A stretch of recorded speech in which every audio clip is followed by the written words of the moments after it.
welcome to my case study on the failures of Silicon Valley Bank and Signature Bank, which happened in March of this year. And my moral question of, should the FDIC have bailed out all the uninsured depositors? So one of the reasons I like this case study is I get to talk about my favorite Christmas movie of all time, It's a Wonderful Life. And yes, that is the movie poster behind me on my office wall. The bank run scene, George Bailey explains to the panicked depositors how banks work. You're thinking of this place all wrong, as if the money was back there in the safe. The money's not here. The money's in Joe's house, right next to yours. But the crowd was in a panic and logic was not working. As the crowd is getting angrier, Mary Bailey saves the day by sacrificing the $2,000 of honeymoon money to calm the panic. How much do you need? She calls out. So during the bank collapse this year, the FDIC decided to act like Mary Bailey and started waving money around, yelling, "How much do you need?" The FDIC began in 1933 after the start of the Great Depression, where over 9,000 banks in the U.S. had gone under. So FDR signed into law the FDIC insurance program to try to calm the fears, and it worked. Almost immediately, bank failures stopped. Part of the FDIC insurance requirement was that banks had to keep a certain amount of cash on hand, reserve requirements. And so the banks had to keep them in their own vault or on deposit with larger banks. And today, some banks don't have any reserve requirements at all. So small banks have no reserve requirements. Medium-sized banks have to keep 3% of their deposits on hand. Large banks have to keep 10% of their deposits on hand. So that's where we're at today. The FDIC insurance limit is $250,000, but is that the max amount of insurance that you can have? No, it's not. So there's ways to get more insurance. For instance, you could divide your money up between various accounts. So let's say you had a husband and wife. Husband has his own checking and savings account. Wife has her own checking and savings account, and then they have a joint checking and savings account. All three of those could be insured. And then they could have a retirement account, a money market account, CDs, all of those could be insured. So there's $1.5 million right there. Some banks also offer private insurance for amounts over what you can get by just shifting your money around. And then other banks will offer multi-bank partnerships where you deposit all your money into one bank, but they will shift it over to other banks. So let's say you put $1 million in one bank, they would shift $750,000 of that out to 3 other banks. And so all $1 million of your money would be insured that way. And you wouldn't know the difference because you're just dealing with one bank. And if they needed more than $250,000, they would call it in from the other banks.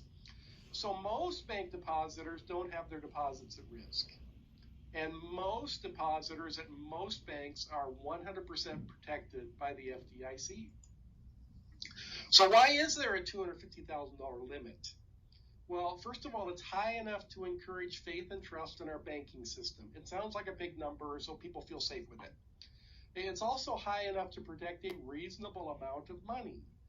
But it's low enough to protect the banks from blackmail or pressure from what I call kings. And it's also low enough to encourage economic productivity from your assets. The government doesn't want you just parking your money in a savings account. They want you actually being creative with that money and investing it in the economy to grow the wealth of everyone. For Signature Bank, this is the only time I'm going to talk about them. They had basically all the same problems that Silicon Valley Bank had, but they added one more layer to it by investing an enormous amount of money in crypto. Okay, that's not an investment. That's not loaning it for cars and student loans, etc. That's just gambling it. That's greater fool gambling. The only way you can make money on crypto is if you find somebody dumb enough to pay more for it than you did. And they did that with millions of dollars of their depositors' money. When crypto collapsed, they were toast. At Silicon Valley Bank, a surprising number is that 85% of their deposits were not insured. How does that happen? We just showed how you can insure your money above the 250 amount. So how do you get to 85% that aren't insured? Well, Signature Valley Bank offered high-risk borrowers in high-risk industries high-risk loans. And then they required 100% exclusivity from these borrowers. I'll tell you what that looks like in a minute. And then rather than loaning out this money in traditional fashions, I mean, they did some, but a lot of this money actually went into treasury bills and mortgage-backed securities because those are safe and offer predictable returns. So they thought they were being smart. This 100% exclusivity requirement, which is basically putting all your eggs in one basket. So Signature Valley Bank offered loans you couldn't get in most places. Like they offered loans to venture capitalists, which you just can't get most places. And they offered loans to tech startups, which you can't get most places, and to biotech startups, high-risk industries, subject to enormous risk when interest rates go up.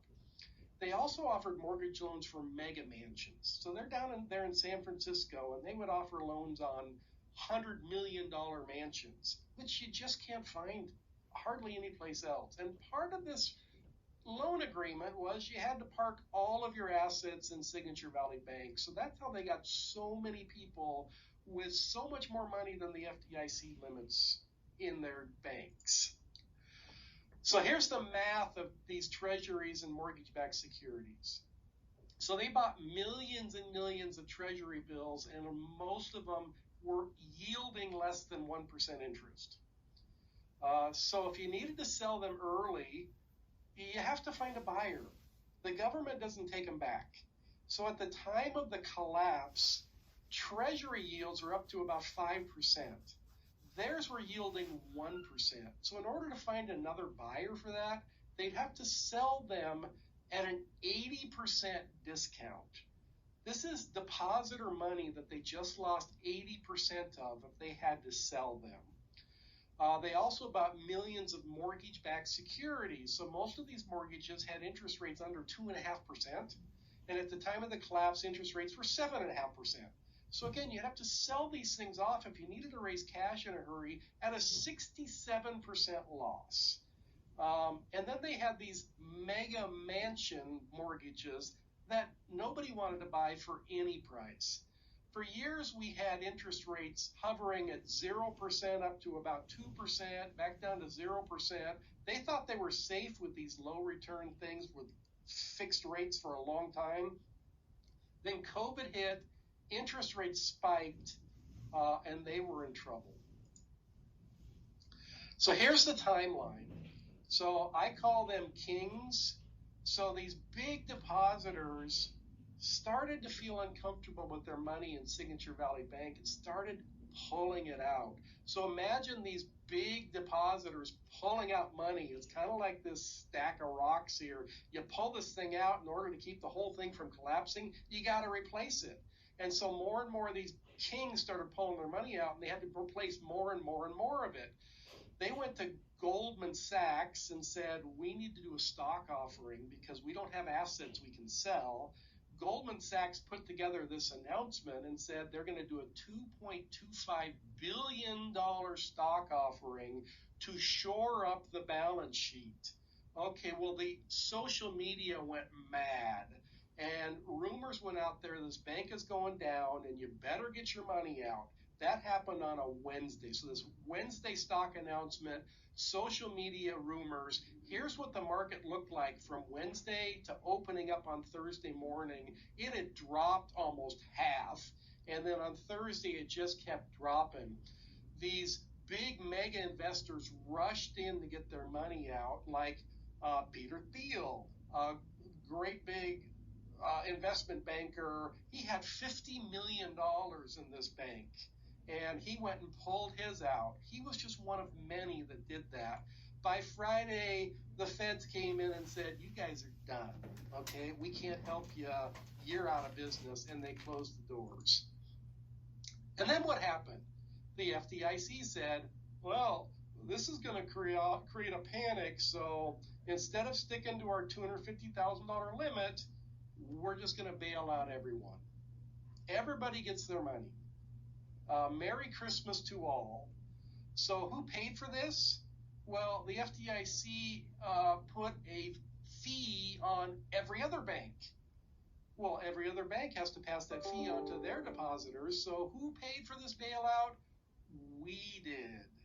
So we were harmed so they could take care of these mega depositors.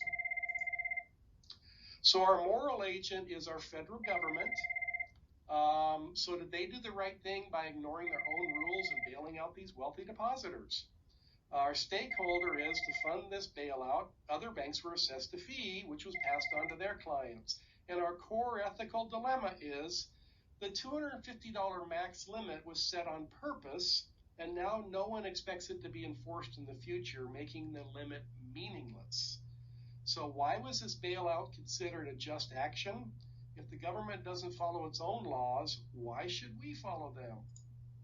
So here's our four options, our four alternatives that the FDIC could have done.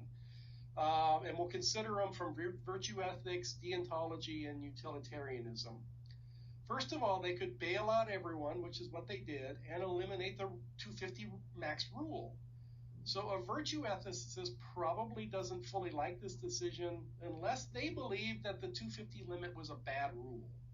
So ignoring the rule to benefit one group of people while harming another group doesn't seem very virtuous. The deontologists hate this rule because it obviously violates a legitimate rule. And a utilitarian would try to weigh the benefits of providing these bailouts versus not providing these bailouts, see who was harmed and who wasn't harmed, and see if, what was the most good.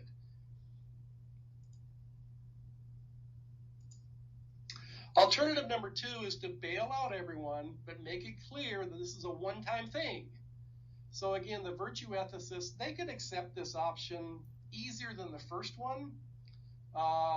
They might question whether every one of these losers was fully informed of the risks before they had too much on deposit. Were they told about the risk? Could this be a good teaching opportunity to inform other people about this risk? So if they bail everybody out but make sure that everybody knows this is a bad idea, maybe this is a virtuous thing. A deontologist still hates this option because you're violating rules. And a utilitarian likes this option the best because depositors are taken care of, the public remains calm, the banking crisis doesn't spread, and the 250 limit is still in place. So option 3 is we stick with the 250 max rule and we tell the losing depositors they just should have been more careful. The virtue ethicist could likely live with this option, probably doesn't like it as well as option 4 or option 2, but a case can certainly be made that following the rules for justice sake is virtuous. Others should not be harmed by the carelessness of others, and the depositors who lost money, really they have no one to blame but themselves. A deontologist would choose this option because it follows the rules perfectly, and a utilitarian fears this option the most because it not only results in obvious harm to the bank's large depositors, but it also causes a banking panic that could get ugly, and the fear could linger for years. And option 4 is stick with the 250 max rule, but make some partial remedies for these losers. A virtuous probably likes this option the best because they get to judge, who's being harmed, what the right thing to do, etc. This is more personal, and they get to decide on a one-on-one basis who gets the bailout. A deontologist likes this option better than the bailouts, but still prefers option 3.